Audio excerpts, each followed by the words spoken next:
So let's talk a little bit about our approach to psychological assessment. Psychological assessment is a very important offering to us.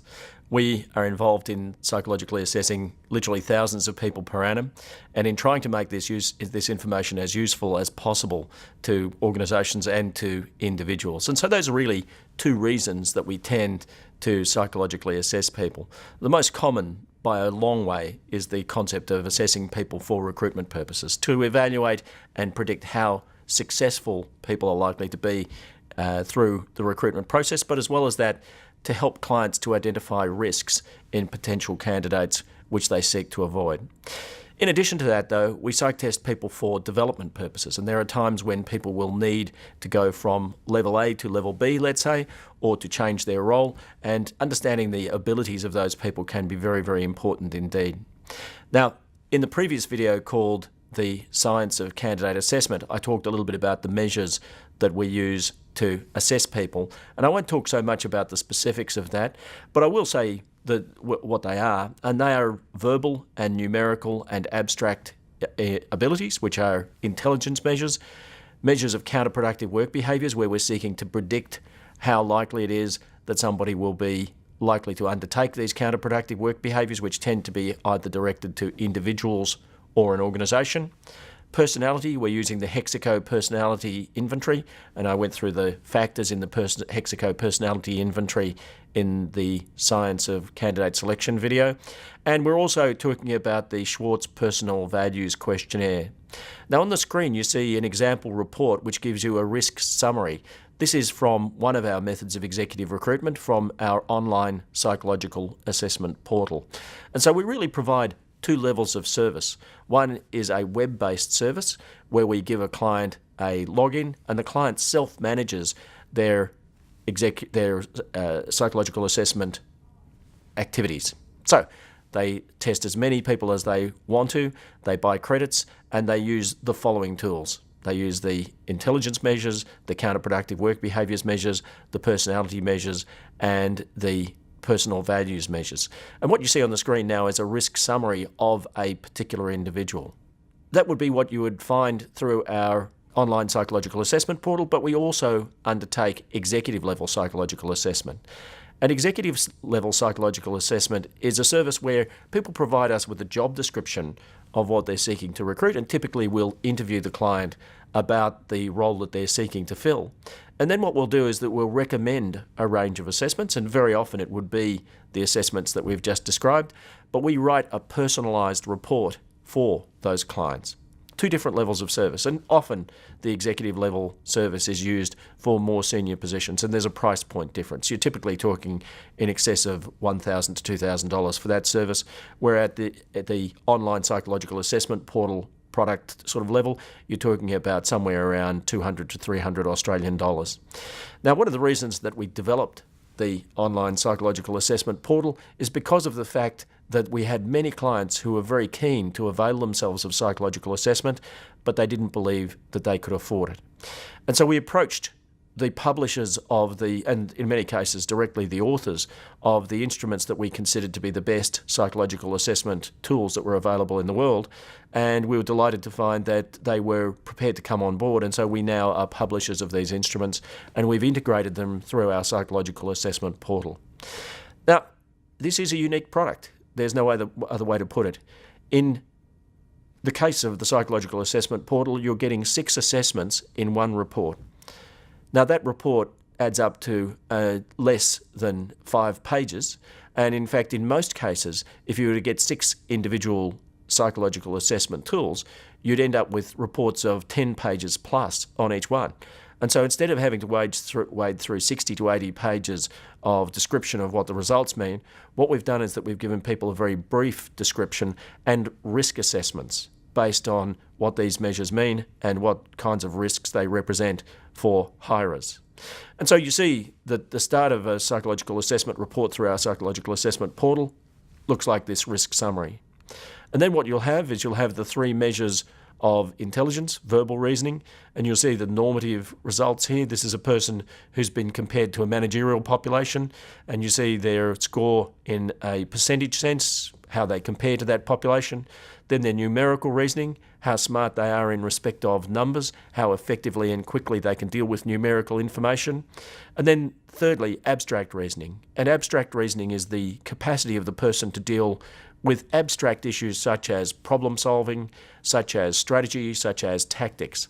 Now, those three things in combination, if a person's high in all of those things, what that means is that most of the challenges that they're likely to encounter in the workplace, they're likely to be able to cope with quite comfortably. In addition to that, as I mentioned in a previous video, people who are high on these measures tend to be much less likely to undertake counterproductive work behaviours. So you'll get those results and a risk measurement for each candidate who you've assessed. Then you get the counterproductive work behaviours measure, which looks like this. And you'll see you get a T-score on each of these measures. And a T-score has an average of 50. So if they're at 50, they're exactly population average.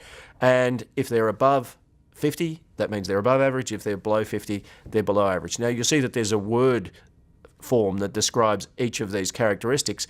And the person that you see on the screen is a very high risk from a counterproductive work behaviour point of view, because they're high on overall counterproductive work behaviours, but they're also high on individual or interpersonal counterproductive work behaviours, which are things like bullying, harassment, snubbing and ignoring other people, inability to get on with colleagues. But they're also very high on organisational counterproductive work behaviours.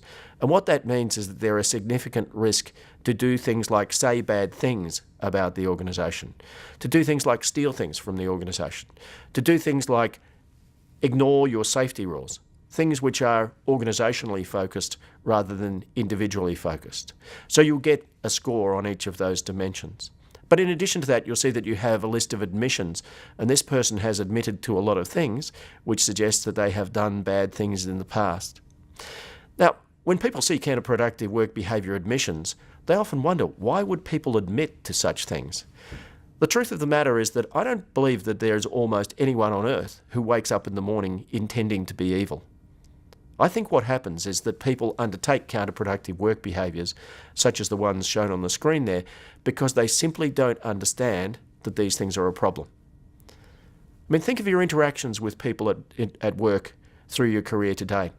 I'll bet there have been times where you've spoken to somebody about something that they've done that you consider to be a very serious misbehaviour, and they simply don't get it. So counterproductive work behaviours, integrity generally, can be considered to be a blind spot. People do it because they simply don't understand exactly what the problem is. So measuring people's counterproductive work behaviour risks is an incredibly important thing for retaining the integrity of your workplace and protecting your current employees against the risk of hiring people who might be likely to do the sorts of things that we see on the screen there.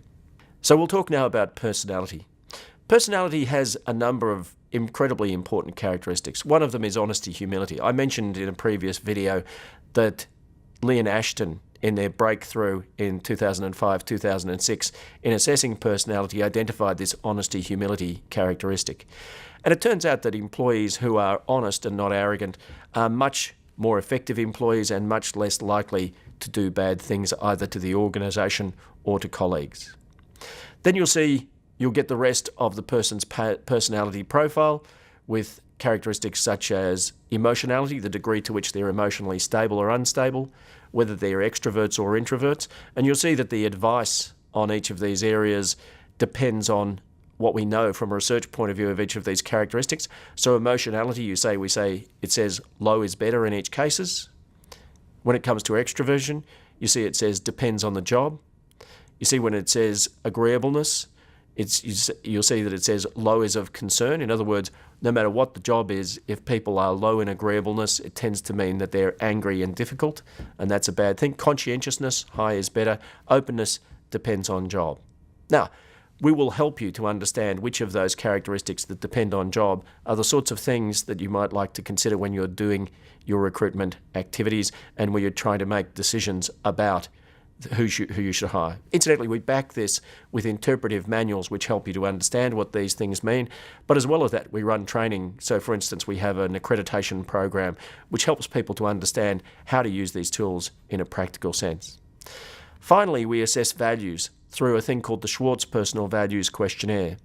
And Shalom Schwartz identified that there are 10 dominant values in amongst people as they interact with other people.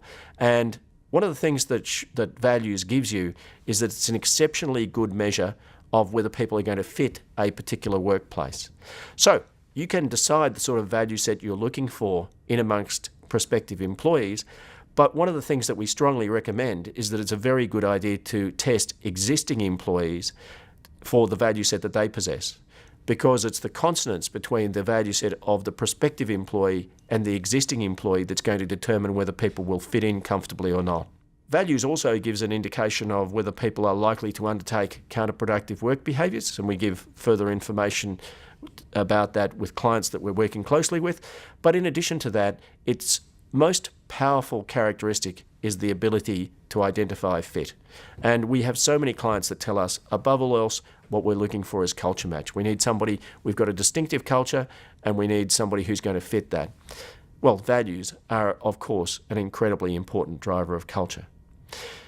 Now, the price point of our psychological assessment online portal is between 200 and 300 Australian dollars. And for many clients, what that means is that it takes something which has historically been unaffordable, i.e. access to some of the best psychological assessment tools in the world, and it makes them very easy to afford, but in an extremely easy to digest fashion. So if you'd like to find out more about these methods, maybe you'd like to see some of the questions that are involved in these assessments, maybe you'd like to see some reports, maybe you'd like to try some of the questions for yourself, just click on the link below this video and you'll be taken to the right spot in our website.